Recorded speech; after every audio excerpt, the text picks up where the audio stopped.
तो अभी दिवाली का सीज़न चल रहा है ना, और घर में सफाई चल रही है जोर शोर से।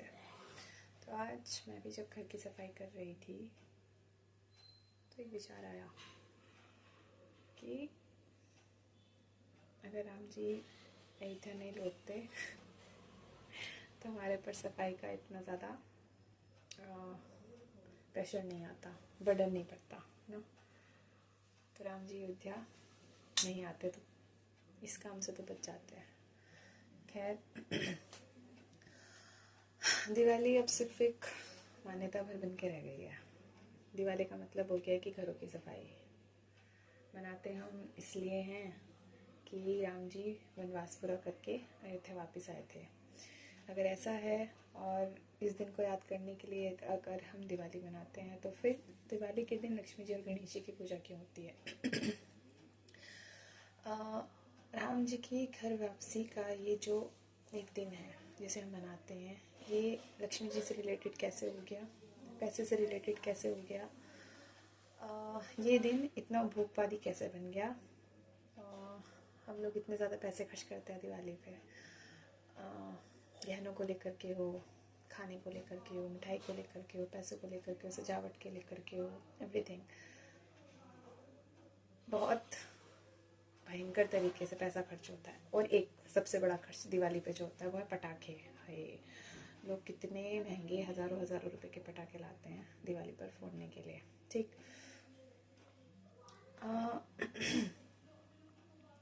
क्या बोलते हैं,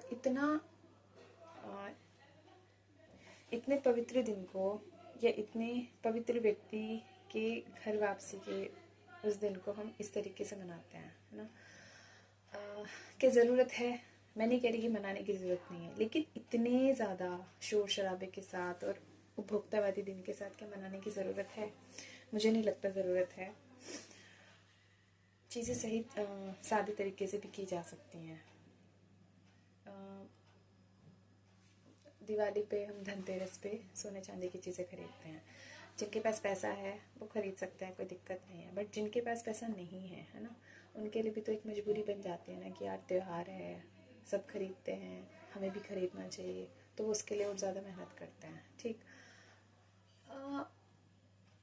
ये भारी चीज़ें हैं सब कि दिवाली है तो सफाई कर लो, है, घर की सजावट कर लो, दिए वगैरह जला लो, सोना चांदी खरीद लो, नए कपड़े खरीद लो, मिठाई वगैरह खरीद लो, एवरीथिंग।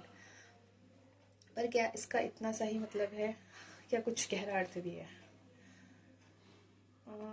जब हमारे जिनकी याद में हम ये दिन मनाते हैं, अगर वो व्यक्ति सिर्फ बाहरी नहीं थे, गहरे थे, तो उनसे संबंधित कोई भी दिन, कोई भी त्यौहार सिर्फ बाहरी कैसे हो सकता है? गहराई तो होगी ना, कुछ ना कुछ। अगर हम दिवाली पे सफाई करते हैं, गंदगी बाहर निकालते हैं, तो इसका क्या मतलब सिर्फ ये है कि हम घर की गंदगी निकालें? सबसे बड़ी गंदगी तो हमारे मन के भीतर होती है। मन में कितना मैल है मन में दूसरों के प्रति कैसे विचार हैं, मन में कितना लालच है, मन में कितनी ईर्ष्या है, मन में कितनी वासना है, मन में कितनी कामनाएं हैं, मन में कितनी इच्छाएं हैं, मन में कितना भोग है, सारी चीज़ें। क्या हमने सब ये चीज़ें ख़त्म कर दी अपने मन से? और क्या करते हैं, हम दिए जलाते हैं रोशनी के लिए, अंधेरे को दूर करने के लिए हम लोग दिए जलाते हैं रोशनी के लिए। क्या हम लोगों ने कभी कोशिश की रोशनी की तरफ बढ़ने की? क्या हम लोगों ने कभी कोशिश की अपने मन का अंधेरा ख़त्म करने की? क्या हम लोग कभी किसी ऐसी चीज़ से, ऐसे साहित्य से, ऐसे ज्ञान से, ऐसे व्यक्ति से जुड़े जो हमें रोशनी की तरफ लेके जा सके, जो हमें प्रकाश की तरफ लेके जा सके? क्या हमने अपनी ज़िंदगी में उस व्यक्ति को मान दिया, सम्मान दिया? तो ये सारी चीज़ें हैं, है ना। तो दिवाली का सिर्फ इतना क्या बोलेंगे उसे, स्थूल अर्थ, इतना छोटा सा अर्थ तो नहीं हो सकता कि हम सिर्फ सफाई कर लें, खाना बना लें, मार्केट में शॉपिंग कर लें, और ज़्यादा पैसा कमाएं ताकि हम और ज़्यादा सामान खरीद सकें, फिर और ज़्यादा पैसा कमाएं ताकि हम और ज़्यादा उपभोग कर सकें, ये सारी चीज़ें। तो यार त्योहारों का इतना भारी अर्थ तो नहीं हो सकता, बिल्कुल भी नहीं हो सकता। इनके एक गहरे अर्थ होते हैं, क्योंकि गहरे व्यक्तियों से आ रहे हैं ये चीज़ें। गहरे व्यक्ति की याद में अगर हम ये चीज़ें मना रहे हैं तो उनका अर्थ भी फिर गहरा ही होगा। तो ये चीज़ें हैं।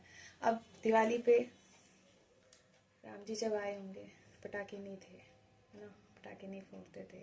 लोगों ने चाहे जैसे भी स्वागत किया उनका। लेकिन पटाखे दिवाली पे कितना एक्स्ट्रा खर्चा है, ज़रूरत नहीं है, क्यों फोड़े जाते हैं नहीं पता। सबको पता है कि उससे प्रदूषण होता है, सबको पता है कि उससे जीवों को, चिड़ियों को और भी बाकी जो जीवन को नुकसान होता है, लेकिन फिर भी लोग फोड़ते हैं। क्यों फोड़ते हैं? सिर्फ अपने मज़े के लिए, सिर्फ अपने मनोरंजन के लिए, सिर्फ अपने एंटरटेनमेंट के लिए, सिर्फ ये दिखाने के लिए कि हमारे पास कितना पैसा है। इसके पास नहीं भी है वो भी खर्चा करते हैं। वाकई में इसकी ज़रूरत है कि हमारे त्यौहार सिर्फ इसलिए हैं कि हम और ज़्यादा जो गंदगी है उसको और ज़्यादा बढ़ा सकें। इवन तर्क ये दिया जाता है कि दिवाली में पटाखे जलाने से जो मच्छर हैं वो ख़त्म हो जाता है। ये भी तर्क दिया जाता है कि जो बहुत ज़्यादा मच्छर हो जाता है ना वो ख़त्म हो जाता है पटाखों के धुएं से। कितना अच्छा तर्क है। जबकि पता है कि दिल्ली एनसीआर का जो इलाका है, दिल्ली का इलाका है, पटाखों से वहाँ पे बहुत ज़्यादा प्रदूषण होता है। सबको दिखती है ये चीज़, लेकिन इस चीज़ पे अप्लाई कोई नहीं करना चाहता, सब करते हैं। तो यार दिवाली या होली ये जब शुरू हुए मनाने के लिए तो इनके कितना अच्छा होता। होली पे होलिका जल गई, प्रहलाद जी नहीं जले, बुराई पर अच्छाई की जीत, ये वहाँ पे ये चीज़ थी। दिवाली पे भी सेम ऐसी है, कुछ इसी तरह की चीज़ें हैं, उस पर भी ये चीज़ है। तो हम लोगों ने इतने भारी अर्थ इन चीज़ों के क्यों ले लिए? या हमें तो ईश्वर कभी इतना उपभोगवादी बनने को नहीं कहता, वो तो खुद इस तरह के है कि प्रकृति से उतना लो जितने की आपको ज़रूरत हो, है ना। लेकिन हम उतना कहाँ लेते हैं?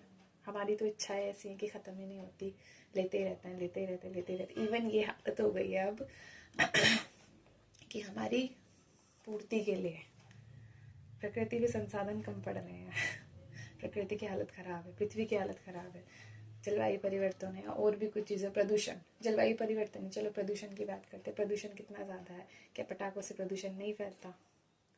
तो ये सारी चीज़ें तो सामने आंखों के लोग तब भी इग्नोर करते हैं क्योंकि अगर इस पर वो बात करेंगे कहीं ना कहीं उनके जो ये मज़े हैं, है ना, जिन्हें वो मज़े बोलते हैं, ये ख़त्म हो जाएंगे। तो ये चीज़ें हैं। और दिवाली का अर्थ अब सिर्फ यही रह गया है, घरों की सफाई हो जाती है दिवाली के बहाने से। ऐसा भी बोलते हैं कि दिवाली के बहाने से घरों की सफाई तो हो जाती है, घर का कूड़ा तो निकल ही जाता है। अच्छा, घर का तो कूड़ा निकल जाता है, लेकिन अंदर का कूड़ा कैसे निकलेगा? वो तो निकलता ही नहीं है, वो तो एज इट इज़ ऐसे ही रह जाता है। इवन हर साल शायद बढ़ता ही रहता हो, मन का भी और बाहर का भी। क्योंकि अगर हम ही गंदे होंगे तो दुनिया सही कैसे हो सकती है? नहीं हो सकती। क्योंकि दुनिया में रहने वाले हम ही हैं ना। अगर हम ही सही नहीं होंगे तो दुनिया सही कैसे हो सकती है? अगर हम ही साफ नहीं होंगे तो दुनिया साफ कैसे हो सकती है? यदि हम ही अपने मन से इतने प्रदूषित होंगे तो दुनिया प्रदूषण मुक्त कैसे हो सकती है? और सारी चीज़ों को देख लो, जगह हो, कोई भी जगह हो, नदियाँ हो, सब चीज़ों को हमने कितना गंदा तरीके से प्रदूषित कर दिया है। और करने वाला कोई और नहीं है, हम ही लोग हैं। क्योंकि हम ठीक नहीं हैं, हम ठीक नहीं हैं, इसलिए दुनिया भी ठीक नहीं है। इसलिए दुनिया को ठीक होना है तो सबसे पहले हमें ठीक होना होगा। त्योहारों का मतलब सिर्फ ये नहीं होता कि हम मार्केट में जाके पैसे खर्च करें, ये ले आएँ, वो ले आएँ, फलाना ढिंका, ये चीज़ें नहीं होती है। कुछ और अर्थ भी होते हैं। और सब